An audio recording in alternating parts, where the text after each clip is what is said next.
16페이지에 부관의 가능성 관련되는 판례를 정리해 놨는데요. 부관의 가능성 할 때 법률 행위적 행정행위 중에서 재량행위인데 판례가 재량행위에 속하기 때문에 법령상의 제한안에 근거한 것이 아니라 하더라도 공익상 필요 등에 의하여 필요한 범위 내에서 여러 조건이나 부담을 부과할 수 있다. 그래서 재량행위 경우는 법률의 근거 없이도 할 수 있다, 이런 얘기고요. 판례 3번에 인가 나오는데요. 인가는 판례가 인가에 대해서는 재량행위로 봐가지고 부관을 허용하는 경우도 있고 그렇지 않은 경우도 있어요. 근데 기속행위에 대해서는 판례는 기속행위 또는 기속재량행위는 부관을 붙이지 못한다, 또 부관을 붙였다 하더라도 이는 무효다, 이렇게 나와 있죠. 그러나 독일의 이제 실정법인 독일 행정절차법하고 또 우리나라의 다수의 견해는 예외적이지만은 허용을 하고 있죠.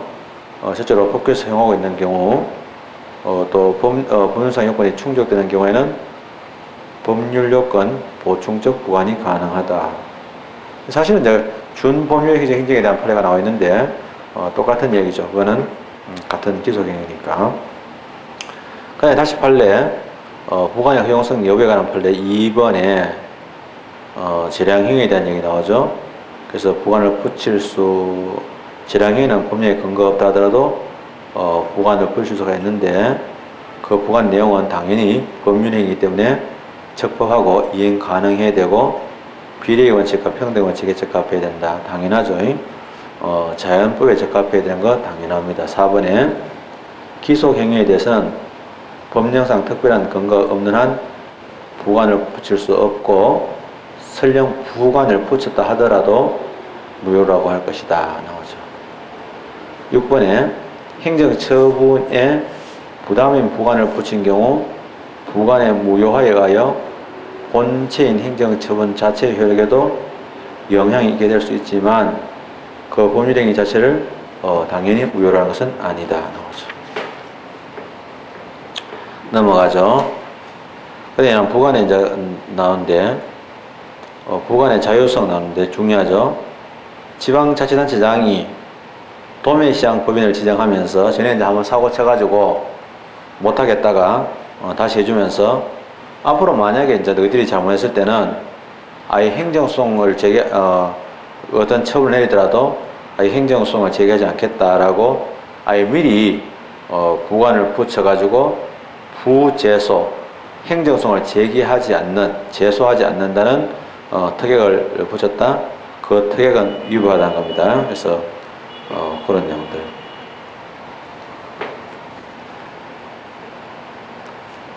판례 내용을 보면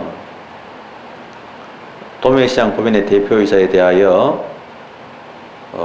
지정 조건으로 지정기간 중이라도 개설자가 농수산물 유통정책의 방침에 따라 도매시장 법인 이전 및 지정 취소 또는 폐쇄 지시에도 일체 소송이나 손실보상을 청구할 수 없다는 부관을 붙였으나 그 중에서 부제소, 소송을 제기할 수 없다는 특약에 관한 부분은 당사자가 임의로 처분할 수 없는 공법상의 권리관계를 대상으로 하여 사인의 국가에 대한 공권인 소권을 당사자가 합의로 포기하는 것으로서 허용될 수 없다, 나오죠. 예, 그런 내용들 있고요.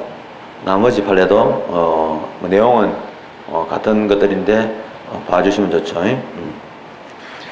근데 이제 부관의 사후 부과가 가능하냐, 이런 문제가 나오는데요. 나오고 넘어가서 또 흠 있는 부관에 대해서 쟁송이 어떻게 되느냐, 뭐 이런 이야기들이 나오죠.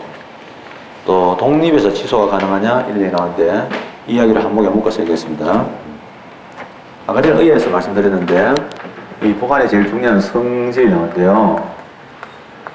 부관에 대한 성질은요, 한마디로 부과된, 종된 성질인데 이러한 부과된 또는 종된인데 종된 운명을 같이 하느냐 뜻이거든요. 이거는 뭐냐면 부종성이라고 줄여서 표현하기도 합니다. 이러한 부정성인데, 이러한 부정성은 부관의 본래 본질적인 성질이기 때문에 부관은 부정성이 원칙적으로는 당연히 강해야 되겠죠. 강하다. 그러나 예외적으로 부정성이 약한 경우도 있다는 거죠. 부정성이 약하다는 말은 다른 말로 바꾼다면 결과적으로 물론 그 안에 상대적인 의미죠. 이런 상대적으로 독립성이 강하다는 의미도 됩니다. 그래서 상대적으로 독립성이 강하다 이런 얘기 되겠죠. 그래서 원칙에서 이제 부정되는데 강한 것하고 있는데 강하고 약하다 이것들이죠.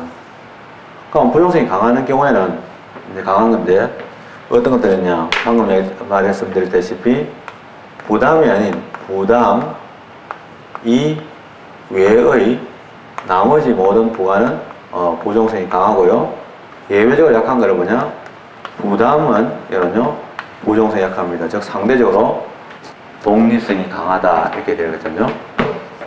근데 문제는 부정성이 강하다는 말은 아까 전에 뭐 살아도 같이 발생도 같이 하고 소멸도 같이 하게 되어 있습니다. 그래서 시간적인 한계죠. 이러한 시간적으로 한계인데 한계로서 뭐냐면 사후 보관 가능하냐?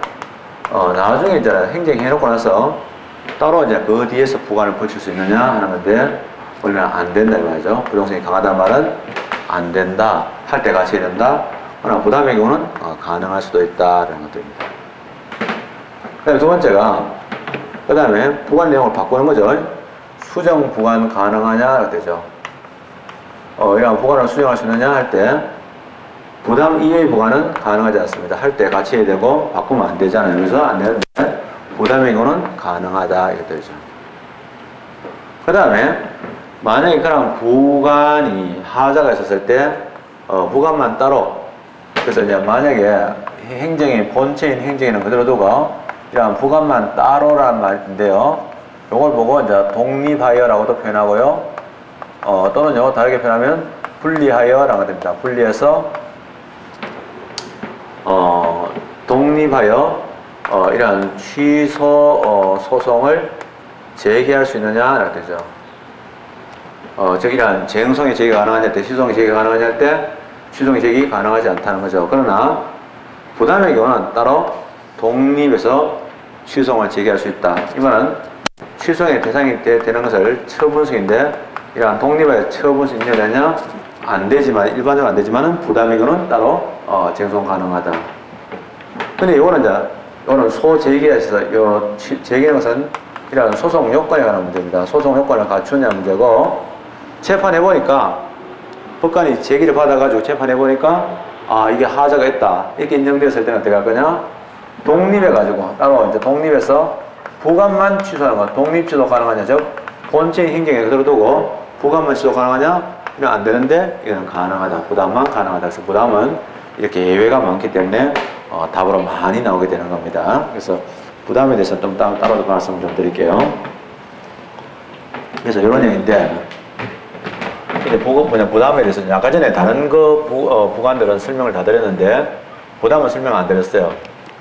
그럼 부담에 대한 얘기를 좀 다시 해보면요, 이런 부담할 때는요 아주 중요한 특징이 있어요. 첫째는 뭐냐면 부담의 개념을 앞으로 돌아갔어요. 종류에서 잠깐 보면은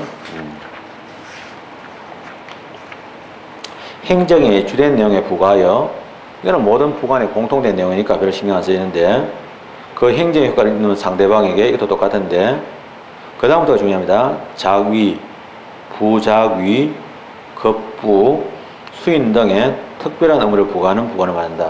그래서 다른 거에 비해서 부담은 뭐냐면 핵심되는 거는 뭐냐면 상대방에 대해서 특별한 의무를 부과한다는 거예요. 특별한 의무를 부과하는 것을 얘기한다. 이게 핵심이죠. 핵심은 특별하다는 거예요. 특별한 말은 일반적인 부관하고 다르다는 거죠. 그래서 잘 알다시피 특별한 것은 뭐냐면 아까 전에 이런 부관의 기능이죠. 이런 부관의 기능은 효력을 제한하는 게 아닙니다. 이런 주된 의사표시의 효력을 제한하는 게 아니라 효력을 추가적으로 보충합니다. 그래서 효력을 제한하는 것이 아니라 보충하는 효력이 있다. 이런 얘기 되고요. 그 다음에 이제 잘 알다시피 특별한 말은 뭐냐면 부종성이죠. 방금 이런 부종성이 본래는 부가는 부가된 종된 성질을 가져야 되는데 부종성이 약하다 또는요 상대적으로 동식이 강하다 하는 점이 다른 점이 있다라는 뜻이죠. 여기서 이제 이런 내용이니까 이걸 다시 말씀드린 거고요. 이거 지우고 앞에서 특별한 말 좀 더 다시 얘기할게요.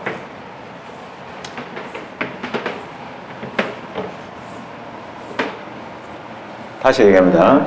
부가는요 효력의 제한인데 효력의 제한과는 무관하다 이 말이에요. 효력의 제한이 바로 효력입니다. 그래서 효력과 무관하다. 행정의 효력과는 아무 상관없다 이죠. 되게 중요합니다. 그래서 뭐냐면 부가에서 아까 전에 특별한 의무, 자기 부자기 급부 수인 의무를 부과했는데 그러면 이런 부담에서 이런 부담상의 의무를 불이행하거나 또는 위반했을 때 이러한 위반했을 때 부담상의 의무의 위반이나 불이행이 있었을 때의 이런 뜻이죠. 그래서 의무의 위반 시에 나옵니다. 부담상의 의무 불이행이나 위반 시에 어떻게 되느냐 이거예요. 그러니까 위반했을 때 뭐냐면 효력에 영향을 안 주는 거죠. 그래서 위반 시인데 위반해도 효력은요 그대로라는 거죠. 그대로만 두 가지예요. 원래 만약에 효력이 있었다. 그러면 있던 효력은 유지됩니다. 효력이 있던 효력은 그대로 유지가 됩니다.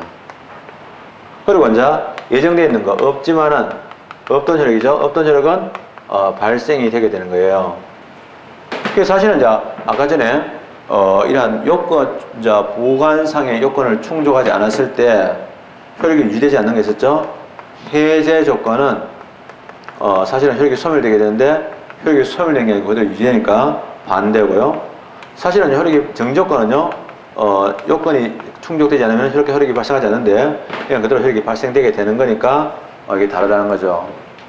그러고 보니까 이름은 부담이지만 하나도 부담스럽지 않아요. 왜냐하면 그래서 이거는요 잘 알겠지만은 조건보다 더 유리합니다. 국민에게 더 유리하죠. 그러나 이제 잘 알겠지만은 우리가 강하게 서 지금 수업 시간에 예를 들어서 얘기할 때는 쉬운 예를 간단하게 이야기하지만 복잡한 뭐 도시가스 공급에 관한 특허를 한다. 그러면 뒤에 붙는 부관들이 굉장히 많은 조건들이 많은데 그게 뭐 조건인지 아니면 부담인지가 사실은 명확하지 않을 수가 있어요. 그래서 나온 이야기가 뭐냐면 더 유리하기 때문에 이러한 조건인지 조건과 이러한 부담인데 이러한 부담의 구별이 모호하죠. 모호할 때는요 애매할 때는 그대로 뭐냐 가급적이면 국민에게 유리한 게 바로 뭐냐 부담이기 때문에 부담으로 해석한다. 아주 중요한 내용입니다. 그래서 여기 다 들어본 얘기겠지만은 이야기를 안 하거나 한번 다시 안 보면은 실질적으로는 좀 어려운 내용이 되게 됩니다. 그래서 313페이지 보면 이런 부담하고 그 다음에 조건에 관한 규정이 따로 있어요. 그래서 나오죠. 특히 중요한 거는요 부담의 경우는 만약에 이제 어떤 금전 급부모가 있는데 이 의무를 이행 안 했다 강제 인수를 합니다.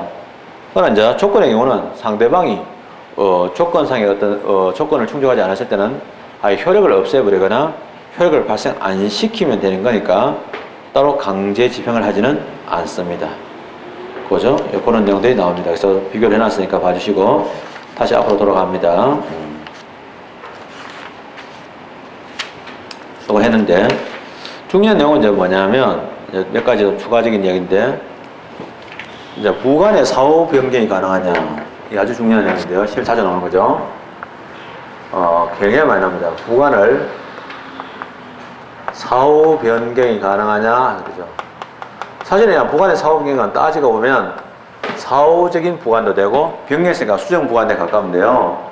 부관의 사후 변경이 가능하냐에 대해서는 견해가 첫째로 뭐냐면 부관의 사후 변경이 가능하냐에 대해서는 두 가지 견해가 있는데 판례에 의하면 부담 이외의 부관에 대해서는 가능하지 않은 걸로 봅니다. 그러나 이제 부담 중에서 부담의 경우는 가능한 걸로 봅니다.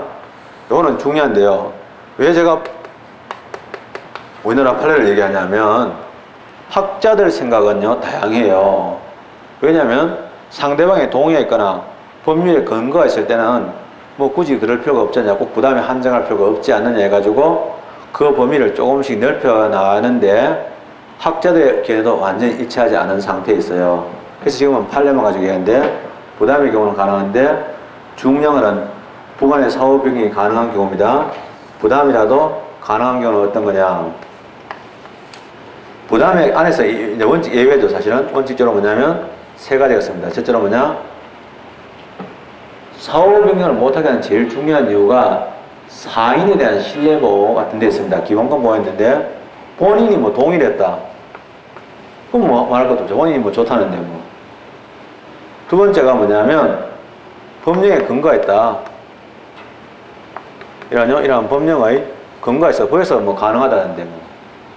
신뢰보호에서 특히 문제가 뭐냐면 미리 나중에 사후에 변경하시다고 이러한 사후 변경에 대한 유보를 붙이는 경우입니다. 요 세 가지가 원칙적으로 허용되는데 요 세 가지가 아니라도 예외적으로 아니더라도 만약에 그 부관을 사후에 변경하지 않으면 행정의 목적을 달성할 수 없을 때는 부득입니다. 왜냐하면 행정 목적 달성이 우선이니까. 그래서 만약에 그러한 부관의 사후 변경이 목적 달성이 불가능할 때는 부관의 사후 변경이 가능할 수 있다 하는 이런 얘기예요. 그래서 이런 내용들이 있습니다. 이게 너무 중요하죠. 이 판례는 꼭 외워야 되고요. 문제가 어떻게 나오냐면 요 내용을 얘기하는데 장난 많이 칩니다. 예를 들면 법령에 근거가 있을 때만 가능하다, 틀렸다.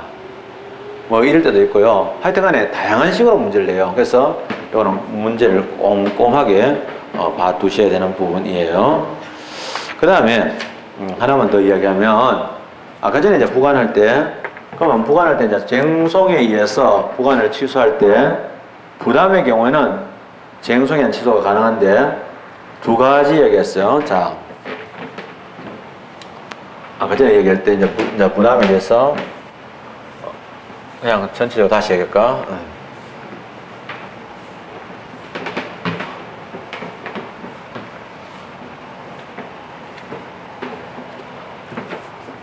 독립에서 쟁송 제기할 수 있느냐? 독립쟁송이죠. 독립쟁송 또는 독립취소인데 이런 독립쟁송이 가능하지 않을 때 물론 원칙적으로 또는 부담 이외의 부관은 가능하지 않는데 예외적으로 가능한 것은 부담의 경우는 예외적으로 가능할 수 있다. 여기까지 얘기했어요. 그죠? 했는데 문제는 그러한 취소를 제기할 때 소송에서는 종류가 두 종류가 있는 하나가 뭐냐? 진정 일부 취소가 있고요. 부진정 일부 취소가 있어요.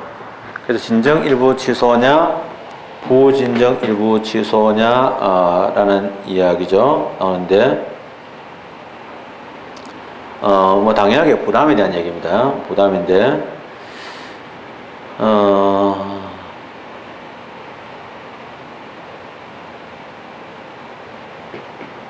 진정 일부 취소란 말부터 먼저 한번 보도록 하죠. 그건 진짜 일부 취소란 거죠.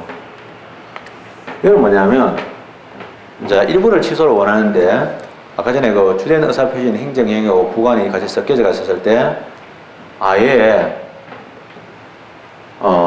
예를 들면은, 취소를 요구하는 거죠. 취소를 요구할 때, 취소를 요구하는 이유도 당연히 그 부분, 즉, 부관만의 취소를 요구하고, 이유도 뭐냐면은, 부관의 하자를 이유로 해서 하게 됩니다. 그걸 보고 이제 진정 일부 취소라고 그러고 부진정 일부 취소는 뭐냐면 소송을 제기해서 취소해달라고 하는 것은 행정행위를 보고 취소해달라고 하면서 사실은 이유는 뭐냐면 그 부관 때문에 부관의 하자가 있다는 이유를 해가지고 행정에 대한 취소를 구할 때는 앞뒤가 좀 안 맞, 약간 좀 그 범위가 타겟가 좀 다르잖아요. 그래서 그걸 보고 부진정 일부 취소인데 현재는 우리나라에서는 부담의 경우 진정 일부 취소 다시 뭐냐면 부담에 대한 취소를 구하면서 부담의 하자를 이야기해야 되는 거죠. 그걸로 부담의 하자를 이유로 해가지고 부담에 대한 취소를 구하는 거죠. 근데 부인정 일부 취소는 뭐냐면 부관의 하자가 있긴 있는데 행정과 같이 한 통이 됐으니까 행정의 취소를 구하면서 부관에 대한 일부 이제 그 취소를 구하는 걸 부진정 일부 취소라고 이야기하는 거죠. 그 다음에 나머지인데 크게 문제될 건 없을 것 같고요. 마지막은 이제 부관의 하자에 관한 내용 들어가죠. 여기는 이제 정성이니까 뭐 구제 문제하고 연결되어 있고. 근데 그럼 부관 자체의 하자가 있을 때는 어떻게 되냐? 근데 부관도 사실은 종된 의사표시라는 것밖에 없지 실질적인 그 성질은 행정인의 성질을 가지고 있으니까 하자 있는 부관 또는 부관의 하자의 효력은 어떻게 되냐 할 때는 하자가 종된 명백하면 무효, 그렇지 않으면 취소해야 됩니다. 그래서 하자 있는 부관의 효력하고요. 주의해야 될 거 하자 있는 이런 부관의 효력 나올 때는요. 부관은요. 크게 두 가지가 있죠. 하나가 뭐냐면 그것이 무효가 되거나 무효인 부관이거나 또 하나는 이런 취소할 수 있는 부관 되겠죠. 이렇게 두 가지로 나눠집니다. 그죠? 이 문제하고 전혀 다른 문제가 뭐냐면 행정회는 부관하고 붙어가지고 하나의 전체 덩어리를 이루게 되는데 부관은 하자가 있는데 행정에는 하자가 없을 때 어떻게 될 거냐 이런 얘기인데 그걸 보고 이제 얘기할 때는 하자가 있는 그런 이런 부관이 붙어있는 부관부 행정행위의 효력이라고 해요.